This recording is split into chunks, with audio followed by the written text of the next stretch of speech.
नमस्कार दोस्तों, आज मैं आपको एकादशी व्रत में सुनी जाने वाली गणेश भगवान की कहानी सुनाने जा रही हूँ। प्रेम से बोलिए गणेश भगवान की जय हो, विष्णु भगवान की जय हो। एक समय की बात है, एक गांव में एक बुढ़िया माई अपने परिवार के साथ रहती थी। बुढ़िया माई विष्णु भगवान की परम भक्त थी। वह हमेशा दोनों पक्षों की एकादशियों का व्रत करती और कथा सुनती थीं।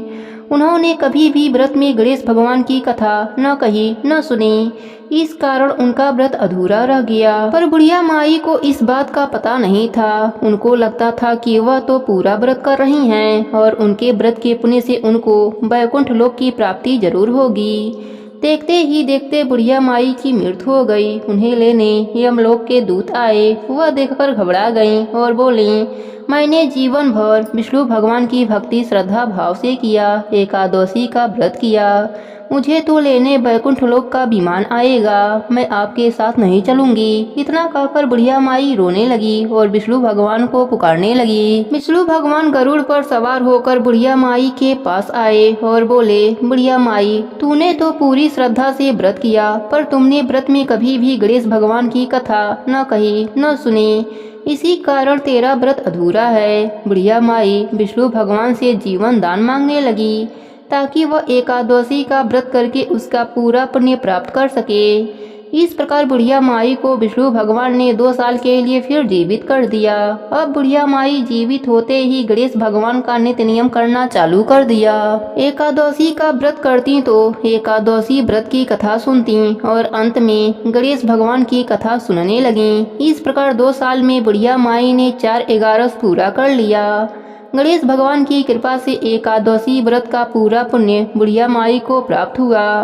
बुढ़िया माई की तपस्या से गणेश भगवान प्रसन्न हुए और बुढ़िया माई के सामने प्रकट होकर बोले, बुढ़िया माई, तुमने मेरे नित्य नियम के साथ ही व्रत में श्रद्धा पूर्वक कथा सुनी है, इसलिए मैं तुम पर अत्यंत ही प्रसन्न हूँ। मैं तुम्हें आशीर्वाद देता हूँ कि जब तक यह पृथ्वी रहेगी तब तक तुम्हारे इस तपस्या का गुणगान लोग करते रहेंगे। साथ ही एकादशी व्रत में तुम्हारी इस भक्ति की कथा को जो भी मनुष्य प्रेम पूर्वक सुनेगा उसको व्रत का संपूर्ण फल प्राप्त होगा।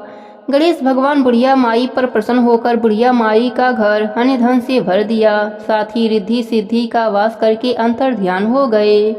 2 साल बीतने पर बुढ़िया माई की मृत्यु हुई। इस बार उन्हें लेने वैकुंठ लोक का विमान आया। बुढ़िया माई को पूरे मान सम्मान के साथ वैकुंठ लोक ले जाया गया। इस प्रकार गणेश भगवान की कृपा से बुढ़िया माई का घर अन्य धन से भर गया और मरने के बाद वैकुंठ लोक का सुख मिला। हे गणेश जी महाराज, जैसे आप बुढ़िया माई पर प्रसन्न हुए, बुढ़िया माई के व्रत को पूर्ण किया, उसके घर को अन्य धन से भर दिया, वैसे ही एकादशी व्रत करने वालों को भी पूरा फल देकर उनका घर अन्य धन से भर देना। प्रेम से बोलिए गणेश भगवान की जय हो, विष्णु भगवान की जय हो। किसी गांव में एक सेठ सेठानी रहा करते थे। सेठ गणेश भगवान का बहुत बड़ा भक्त था और सदैव उनकी पूजा पाठ किया करता था। वह कोई भी काम करने से पहले गणेश भगवान को याद करना नहीं भूलता था। एक बार गणेश भगवान रूप बदलकर सेठ के खेतों से गुजर रहे थे। भगवान गणेश को रास्ते में भूख लगी तो उसी सेठ के खेत से गेहूं के 12 दाने तोड़कर खा लिए। फिर उन्होंने सोचा, अरे मैं तो भूख से बेहाल होकर सेठ से बिना पूछे ही उसके खेतों से गेहूं के दाने खा लिए। यह तो चोरी हुई और इस पाप का दंड मुझे भोगना ही पड़ेगा। फिर गणेश भगवान सेठ के पास पहुँचे और बोले, सेठ जी, मुझे कोई काम दे दीजिए, मैं दूसरे गांव से काम की तलाश में आया हूँ। सेठ ने कहा, देखो मेरे काम में इस समय घाटा चल रहा है, इसलिए मैं तुम्हें काम तो दे दूंगा पर तनख्वाह नहीं दूंगा। इस तरह गणेश जी सेठ जी के घर काम करने लगे। एक दिन सेठानी शौच से निवृत्त होकर अपने हाथ राख से धो रही थी तो नौकर बने गणेश भगवान ने कहा, सेठानी जी, जब तक हम अपने हाथों को मिट्टी से नहीं धो लेते तब तक वह स्वच्छ नहीं होते, इसलिए आप अपने हाथों को मिट्टी से धोया करो। इस बात से सेठानी गुस्सा होकर नौकर की शिकायत सेठ जी से किया। सेठ जी ने कहा, गणेशा सही तो कह रहा है, जब तक हाथ मिट्टी से नहीं धो लेते तब तक हाथ स्वच्छ नहीं होते। यह गणेशा तो बहुत समझदारी की बातें करता है, हमारा भला सोचता है। सेठानी ने कहा, सुनो जी, कल हमें गंगा स्नान के लिए जाना है, तुम चलोगे साथ? सेठ जी ने कहा, मुझे दुकान पर बहुत काम है, तुम गणेशा के साथ चली जाना। अगले दिन सेठानी गणेशा के साथ गंगा घाट पहुंच जाती है।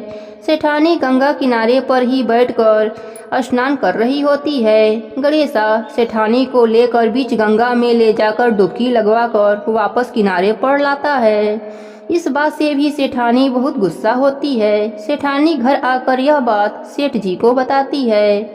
सेठ जी बोले, गणेशा, तुमने ऐसा क्यों किया? गणेशा ने कहा, जब तक हम गंगा में डुबकी नहीं लगा लेते तब तक स्नान पूर्ण नहीं माना जाता।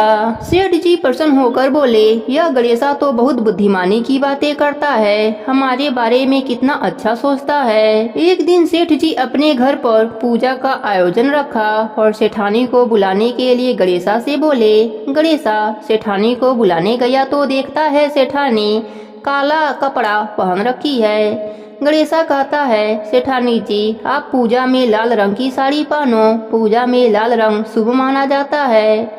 सेठानी गुस्से से सेठ जी के पास गई और सारी बात बताई। तब सेठ जी ने कहा, गणेशा ठीक ही कह रहा है, पूजा पाठ में लाल रंग शुभ माना जाता है। फिर सेठानी लाल रंग की साड़ी पहनकर पूजा करवाती है। एक दिन सेठ जी घर में गणेश पूजन का कार्यक्रम रखा। गणेश जी की मूर्ति के स्थान पर गणेशा जाकर बैठ जाता है। यह देखकर सेठ जी को गुस्सा आ जाता है। सेठ जी कहते हैं, गणेशा, यह कहाँ की समझदारी है? मैं तो समझता था तुम बहुत समझदार हो, बड़ी बड़ी ज्ञान की बातें करते हो और खुद ही अज्ञानी बनकर उस स्थान पर बैठ गए हो जहाँ प्रभु की मूर्ति का स्थान है। फिर गणेशा अपने असली रूप में आ जाते हैं। सेठ सेठानी हाथ जोड़कर कहते हैं, प्रभु आप मेरे घर नौकर के रूप में, हमसे बहुत बड़ी गलती हो गई प्रभु, हम आपको पहचान नहीं पाए, हमें क्षमा कर दीजिए। गणेश भगवान ने कहा, तुम दोनों व्यर्थ ही परेशान हो रहे हो, मैं तो स्वयं तुम्हारे घर में नौकर बनकर आया था। मैंने तुम्हारे खेत से गेहूं के 12 दाने चुराकर खा लिए थे, इसीलिए मैं उसका ऋण चुकाने तुम्हारे घर नौकर बनकर आया था। मेरा आशीर्वाद सदैव तुम पर बना रहेगा, तुम्हारे घर में धन वैभव की कभी भी कमी नहीं होगी। इतना कहकर गणेश भगवान अंतर ध्यान हो जाते हैं। हे गणेश जी महाराज, जैसे आपने सेठ सेठानी पर प्रसन्न होकर उनको दर्शन दिया, अन्य धन दिया, वैसे ही अपने सभी भक्तों पर अपनी कृपा बनाए रखना, सबके व्रत को पूर्ण करना। प्रेम से बोले गणेश भगवान की जय हो।